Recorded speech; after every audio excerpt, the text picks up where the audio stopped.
Grunt percent is the most prestigious LEGO speedrun category, with the world record sitting at just under 20 hours. The main category has you playing through the any percent route for the first 10 LEGO games, starting with LEGO Star Wars 1 in 2005 all the way up to LEGO Harry Potter years 5 through 7 in 2011. It's safe to say you have to be extremely dedicated, knowledgeable, and skilled to even attempt this category. And I am none of those things.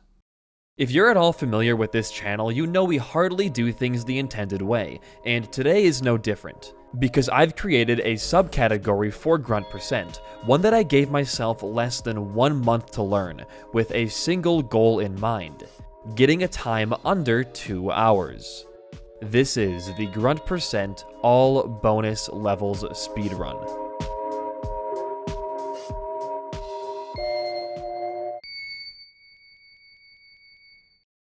By now I'm sure you're wondering just what this category is, and it's fairly simple.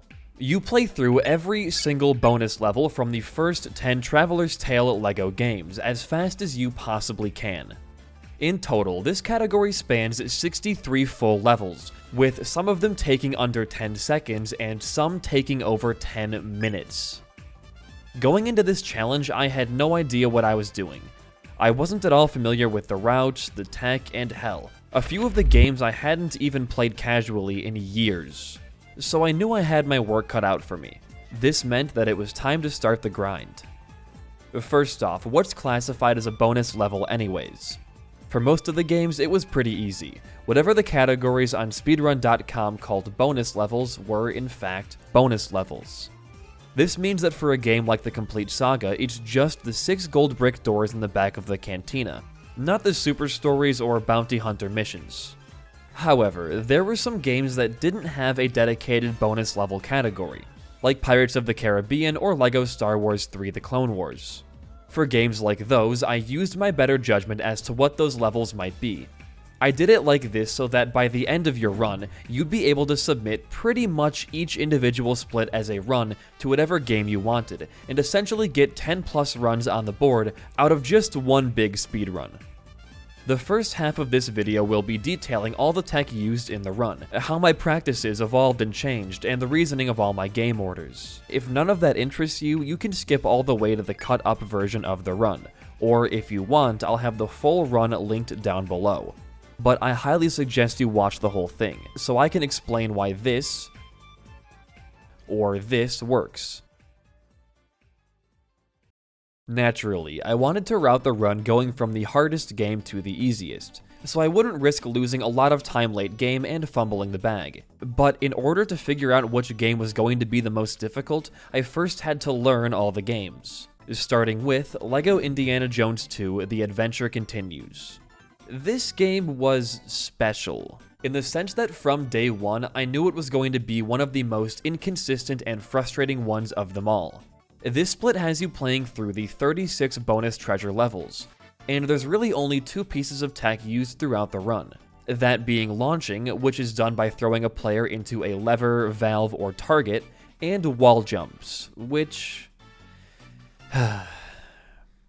Yes, you can jump up walls in this game, and yes, it's extremely easy to do, but only if you have enough FPS. If you stand next to a wall and mash the A button, your character will jump up from inside of the collision. However, in order for this to work, you have to be running at 560 frames per second. I have a really good PC, but my frames fluctuated wildly, going from 800 in some areas all the way down to 400 in others.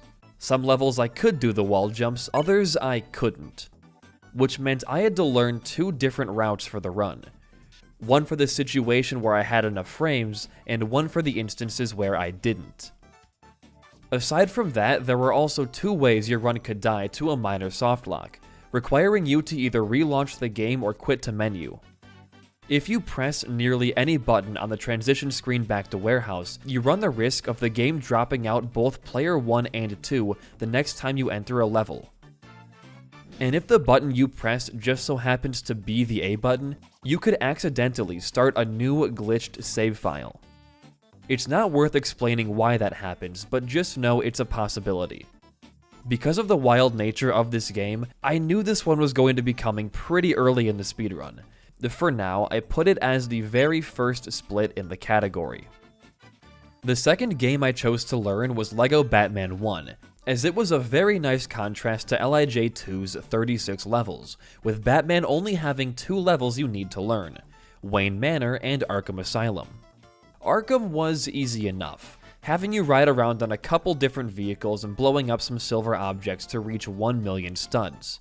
Within the second day or so of playing Arkham out, I was within 15 seconds of the world record, letting me change my focus over to Wayne Manor, which was so much harder than I could have ever anticipated.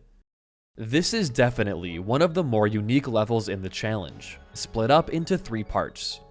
You have the courtyard, which is home to 3 purple studs, the platforming section, where you navigate through a 2D area using a multitude of different abilities to collect 47 purple studs, and then the 7th circle of hell, where you have to push these explosive balls into these weird spikes for the last 50 studs. The catch? The balls explode after hitting a random amount of spikes, and have the weirdest physics ever. This one took me nearly all of my practice time to get right around the 7-minute barrier, which is around 1.5 minutes behind the world record. It's a very frustrating level, but I had to move on to other games. The clock was ticking. After LB1 came LEGO Indiana Jones 1, which only had 3 levels to learn, and they're all pretty simple. Young Indy is home to a couple of tight jumps and this one out-of-bounds clip, and the warehouse is just bazooka spam until 1 million studs. Ancient City, though, is a different story. It's another one of those 1 million stud levels, but it's not split up like Wayne Manor is, making the route a little bit trickier. I played for a couple hours on a route that felt good to me, basically completing the level in one big loop, which gave me a time of around 6 minutes. This felt a bit slow to me, so I watched the world record run of the level, which did a couple of things different from mine. Namely, choosing to complete this Stonehenge section before entering into the temple. And with some more time and practice, I managed to get my time down to a 5:27. I felt pretty okay with LIJ 1 and LB 1, despite them having some trickier areas. At the very least, they were way more consistent than Indiana Jones 2, and you had a lot more control over your time. If you were to lose anything, it was your fault, not your PC's fault. I figured these games would be perfect anchors for the category. In the same vein as the last 2, I thought it was only right to try out the Complete Saga next, which was home to 2 1 million stud bonus levels and 4 rehashes from the previous 2 Star Wars games. To go fast in these 1 million stud bonuses, the strategy is to choose a character who can shoot explosives, and swap characters left and right as fast as possible, which refreshes your weapon's cooldown. Doing this lets you shoot multiple times per second, decimating everything in your path.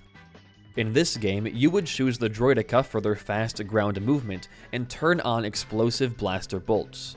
For LEGO Indiana Jones, it was a bazooka trooper. I ended up with a time of 7 minutes in Newtown and 6:30 in LEGO City after my first stream.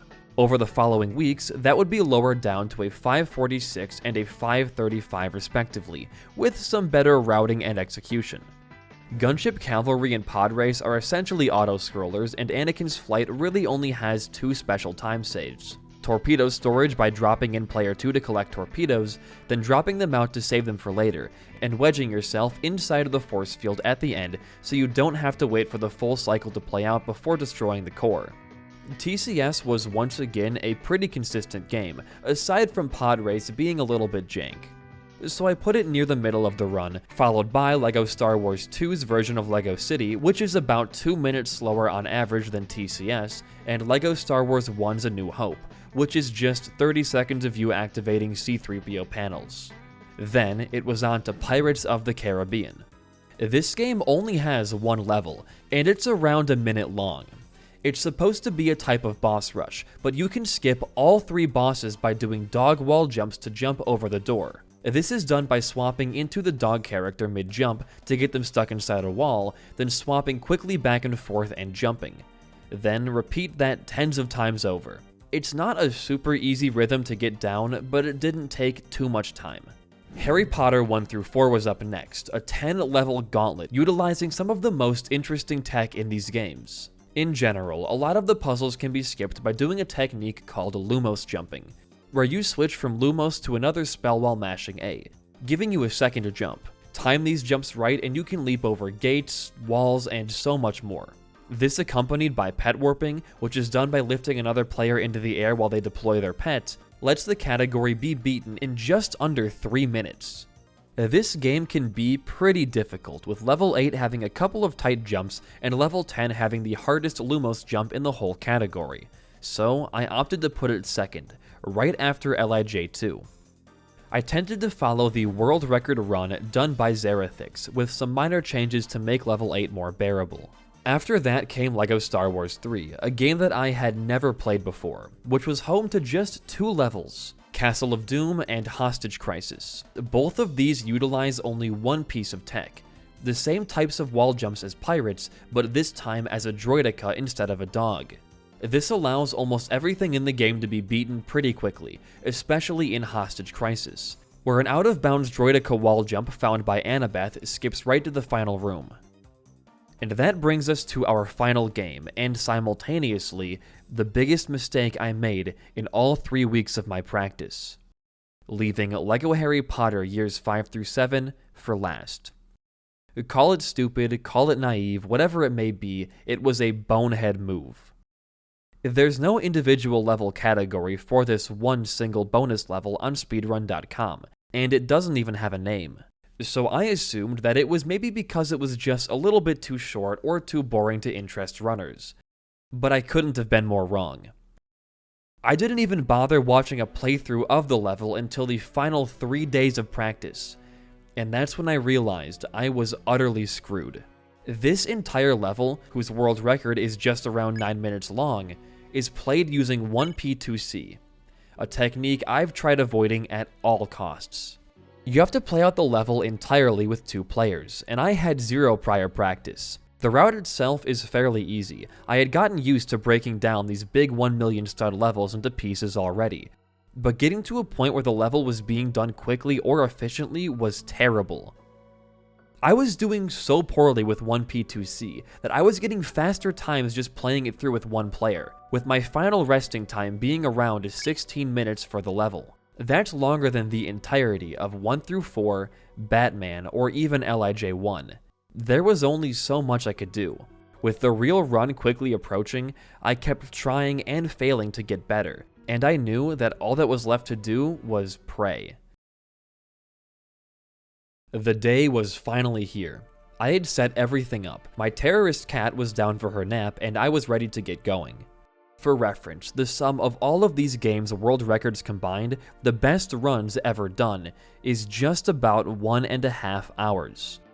Factoring in loading times for opening up the games, hub movement between levels, and other miscellaneous time losses that don't play a part in these categories normally, brings the time closer to 1 hour 40. I was losing copious amounts of time in LIJ 2 due to my PC not allowing me to do fast wall jump strats in comparison to the world record, and just as much time in 5 through 7 due to what we'll just call a skill issue, which meant that my average time was just above 2 hours.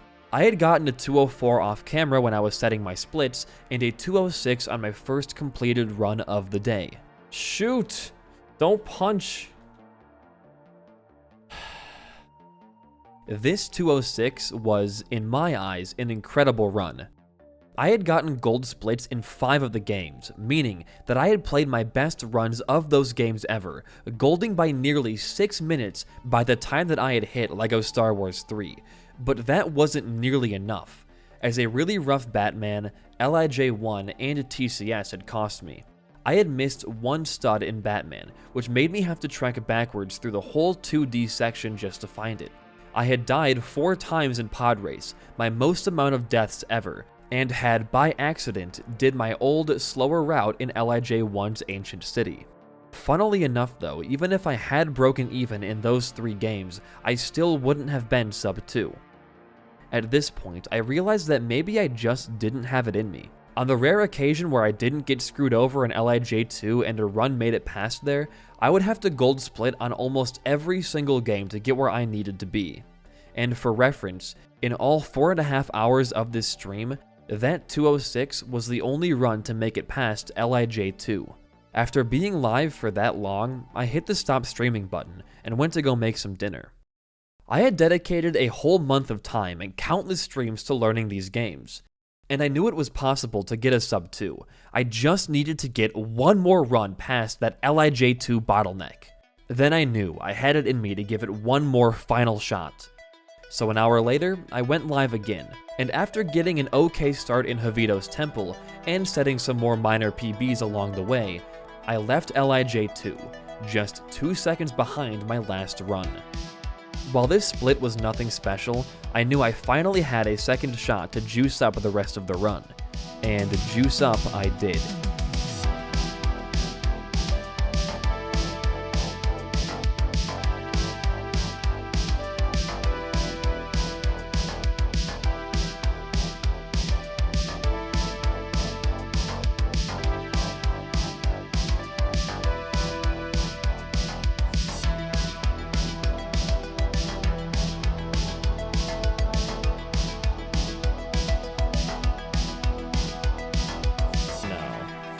Oh my god, wait, that was it? Shit, dude. That was amazing. Holy shit, that was so good. Wait, what? Oh my god.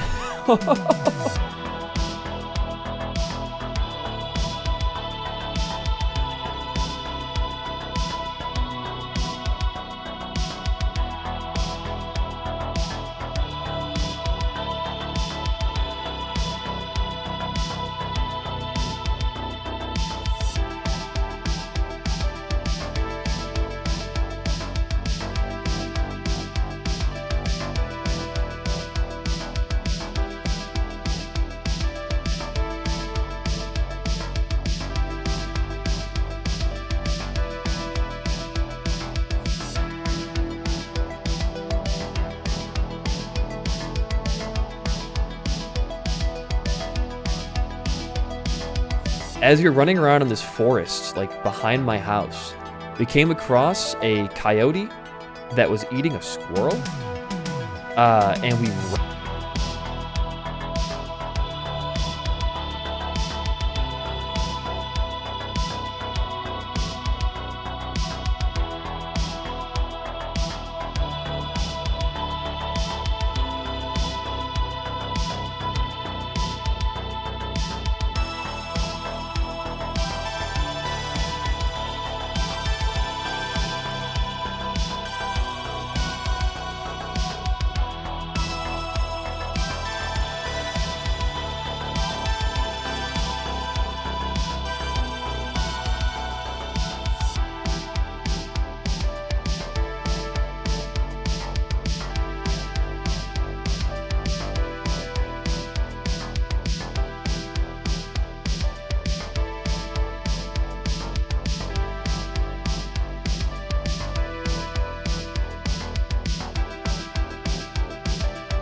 It's gonna be real close. Okay, I gotta like actually zone in. It's gonna be real close, man. I should leave this at 46 and then I'll have like barely any leeway to mess up in LIJ1. Ah, don't do this to me. It's the first run back. It's the first run back since I got mad and left. This was it. I had reached the final stretch of games, consistent games. It was up to me and me alone now. Or so I thought. Wayne Manor was going insanely well. I got great RNG on the character selection and was entering into the final third of the level. I was on PB pace. My ball RNG could have been better, but I was playing better than ever. Until... Oh, what did I miss? What did I miss? What did I miss? No. No, no, no, no, no, no, no, no, no, no, no. What did I miss? This is not happening right now. You're joking. Oh, dude, that would have been a PB. How did I miss that? I swear to God, I blew that up and I touched that. Did I not? What happened?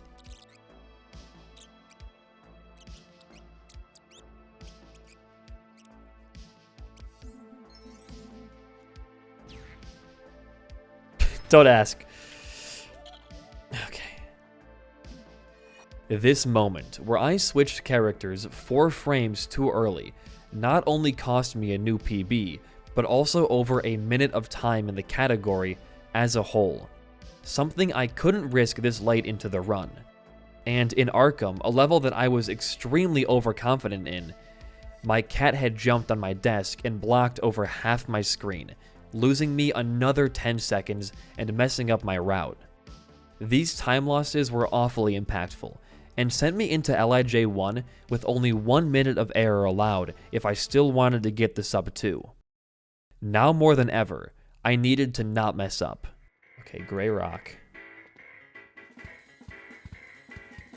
No!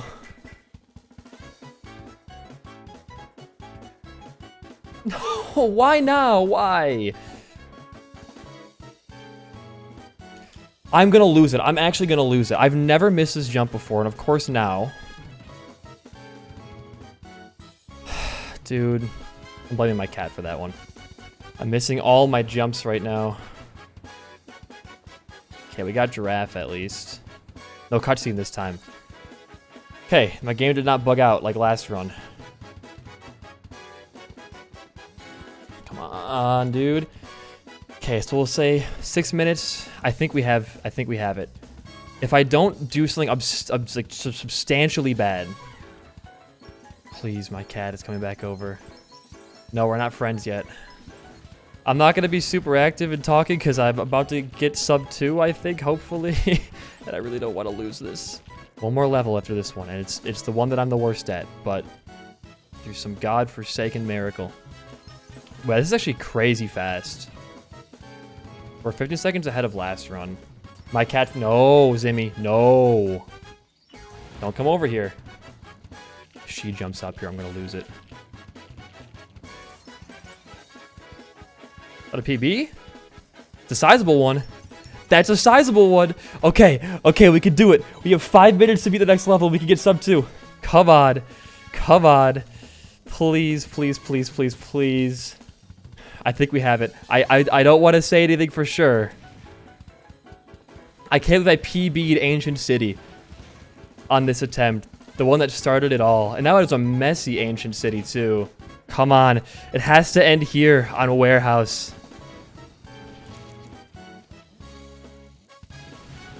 Yes! Yes! Oh, finally, I'm done with this category. Well, until someone beats it. Oh, get down, my cat. Do you want to share this moment with me? Say hello. Say hello. We did it, Zimmy. She's biting me, see? See? See? Not only did I get the sub 2, but I had set 6 new golds in this run, golding some levels by over a minute from the previous gold that I had set a couple hours prior, as well as getting some new ILPBs in Ancient City and on quite a few LIJ2 levels. Despite losing nearly a minute in LEGO Batman 1, I had finally accomplished what I had set out to do. If you want to try your hand at this category, I made a document with all the rules, levels, and other resources that you can find down below. And if you want to see me do even more attempts of the category, be sure to follow my Twitch, which is linked down below. Big thanks to every single runner who helped me when it came to learning all of these games' tech, especially Flaming Laser and Metal String, who made the grueling process of learning all of these games a whole lot easier. Thanks for watching, and I'll see you in the next video.